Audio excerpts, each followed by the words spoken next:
Magandang gabi po, Luzon, Visayas at Mindanao.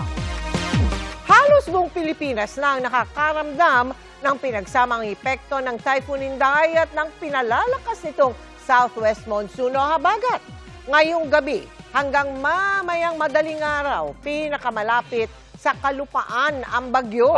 Kabila na ang mga pagbaha at pagho ng lupa. Sa Sarangani, 10 ang namatay matapos matabunan ng landslide habang 5 iba pang nasawi sa hiwalay na pagho sa Lanao del Sur. Nakatutok si Efren Mamak ng GMA Regional TV. Pinagtulungang buhatin ng kanyang mga kaanak ang lalaking ito na narescue mula sa kanyang bahay na natabunan sa landslide sa barangay Poblasyon sa bayan ng Malapatan, Sarangani kaninang madaling araw. Ano ni tapo diri sir? Na landslide?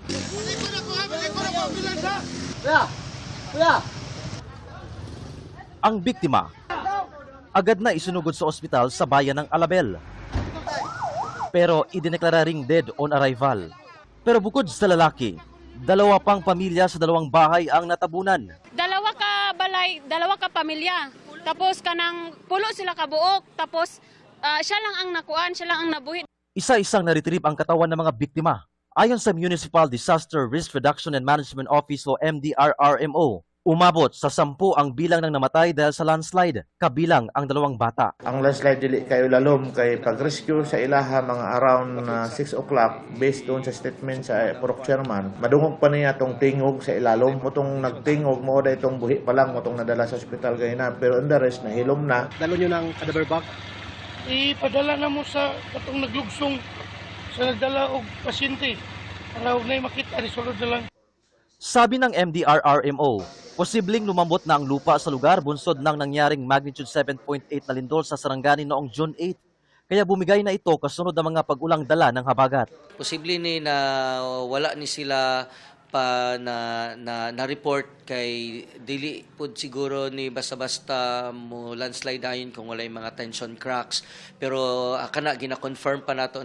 Dahil sa insidente, palilikasin ng Provincial LGU ang ibang mga pamilya malapit sa lugar upang maiwasan ang disgrasya. We already informed the barangay kung katong mga sitio pa dito nga kung kinahanglan mag-evacuate sa kay kusog pa man ang nag-ulan pa. Sa gitna naman ng malakas na pag-ulan at makapal na putik, pahirapan ang pagbaba ng katawan ng 5 namatay sa isa pang landslide sa bayan ng Calanoga sa Lanao del Sur. Madaling araw nangyari ang landslide at natabunan ang mga kabahayan.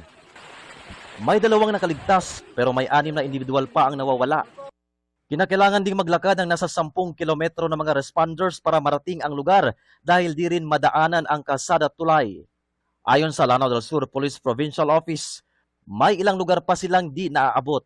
Wala ring supply ng kuryente sa lugar. Para sa GMA Regional TV, Efren Mamak, nakatutok 24 oras.